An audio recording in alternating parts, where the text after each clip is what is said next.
Hello guys, welcome back to my channel. जैसे कि आपको पता ही है, हम कनाडा शिफ्ट हुए हैं अभी, मैं और बच्चे, क्योंकि मेरे हस्बैंड तो यहीं पर हैं पहले से ही। और अगर आप मेरे पहले की व्लॉग्स देखते होंगे तो आपको पता होगा। तो हम आए थे आज फर्नीचर लेने के लिए फर्नीचर मार्ट में। अभी हम अलग अलग स्टोर को विज़िट कर रहे हैं कि कहाँ पर हमें ज़्यादा अच्छा और फर्नीचर मिल पाएगा, क्योंकि हम लोग अपना बजट और फर्नीचर का लुक दोनों ही और अपने ड्राइंग रूम के अकॉर्डिंग काफ़ी सारी चीज़ों को हम देख रहे हैं कि हमें कैसा फर्नीचर चाहिए। उसके लिए हम अलग अलग स्टोर्स को विज़िट कर रहे हैं। आज हमने सोचा भाई फर्नीचर मार्ट को विज़िट करते हैं। उसमें यहाँ पर अलग अलग तरह के कई तरह के सोफ़े रखे हुए थे, ये छोटे काउचेस भी थे। और मैंने एक बात यहाँ पर ये भी देखी है कि जैसे हमारे इंडिया में तो पूरे सोफ़े का प्राइस होता है, लेकिन यहाँ पर हर एक काउच का अलग से प्राइस होता है। जैसे अगर सिंगल सीट है तो उसका प्राइस उस पर लिखा होगा। अब अब जैसे ये 298 का है तो ये अलग है, इस पे 1798 लिखा था। ये सिंगल काउच है, इसका रेट अलग था। मतलब यहाँ पर मुझे लगता है शायद यहाँ के जो लोग हैं वो इसी तरीके से सोफ़े ख़रीदते होंगे। किसी को 2 सीटर चाहिए, किसी को 3 सीटर, किसी को सिंगल पीस चाहिए, तो उसी हिसाब से यहाँ पर रेट लिखे हुए थे। और मैंने तो खैर नहीं पहले ऐसा कभी देखा। और हमने कनाडा में तो खैर हम पहली बार इस तरह के सोफ़ा वगैरह ख़रीदने के लिए गए थे। और इंडिया में तो जैसे हम सोफ़े ख़रीदने जाते हैं तो हमें पूरे सेट का प्राइस बता देते हैं, चाहे उसके अंदर 7 सीटर है, 8 सीटर है, वे अलग अलग प्राइस नहीं बताते। यहाँ पर पूरे वहाँ पर अलग अलग प्राइस इकट्ठा प्राइस बताते हैं, यहाँ पे हर एक पीस का अपना एक प्राइस होता है। ये बात भी मुझे काफ़ी अलग लगी इंडिया से। और यहाँ पे हम देख रहे थे कि हमें कौन से कलर का सोफ़ा चाहिए। अब मेरे हस्बैंड देख रहे थे कि ये वाला सोफ़ा, और ये कारपेट भी मैंने देखा, भी मुझे ये अच्छा लगा। ये हमने कॉस्को में भी देखा था। अब ये 648 का था। तो 648 का सिर्फ ये सिंगल काउच था जिस पर मेरे हस्बैंड बैठे हैं, 2 सीटर वाला। ये ऐसा नहीं था कि इसके साथ जो सिंगल है उसका भी प्राइस था। अब ये वाला थोड़ा मुझे रॉयल लुक में लगा, ये वाइट वाला।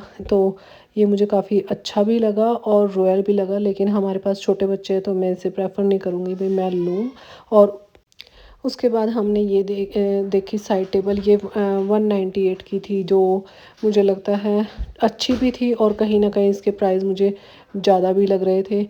उसके बाद ये हमने बेड का फ्रेम देखा था, इसमें नीचे स्टोरेज भी थी। और ये 898 शायद कुछ ऐसा था, मुझे इसका एग्जैक्ट प्राइस याद नहीं है। उसके बाद हमने ये ब्लैक वाला देखा, ये इंडिया की तरह इसमें काफ़ी स्टोरेज थी। उसके बाद मेरे हस्बैंड लास्ट वाले पे पहुंच गए। ये 198 था, 198 का था, लेकिन हमें ये बिल्कुल मजबूती के उसमें ये जीरो लगा कि सिर्फ ये बस नाम का एक बेड फ्रेम था। मुझे नहीं लगता ये ज़्यादा मजबूत मिलेगा, और शायद ये टूट भी सकता था। तो मुझे ये लगता है कि सस्ती चीज़ों पे पैसे ख़राब ना करके एक बार अच्छा ही ले लिया जाए, क्योंकि ये चीज़ें हम दोबारा बार बार रोज़ तो नहीं लेंगे। फिर उसके बाद मुझे दूर से कहीं अपने इंडिया वाले बेड दिखाई दिए जो लकड़ी के थे, और हमने फटाफट से वहाँ जाके देखा भाई ये वाले बेड भी देखते हैं। ये सिंगल बेड भी था, बिल्कुल छोटा सा। ये भी मुझे मजबूत नहीं लगा, क्योंकि यहाँ की चीज़ें इतनी मजबूत नहीं है।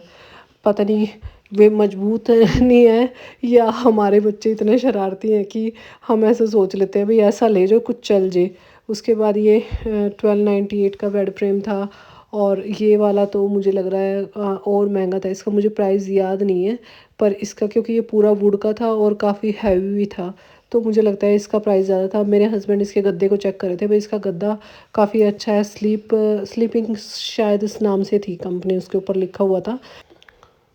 उसके बाद फिर मैंने साइड वाला देखा, और मुझे वहाँ पर कारपेट भी दिखाई दिए। मैं कारपेट के रेट चेक करने गई कि हमें पता भाई, जब हम स्टोर विज़िट कर रहे हैं और प्राइस कंपेयर कर रहे हैं तो हमें रेट भी पता होना चाहिए। ये 109 का था, ये 79 का था, इससे नेक्स्ट वाला 149 का था।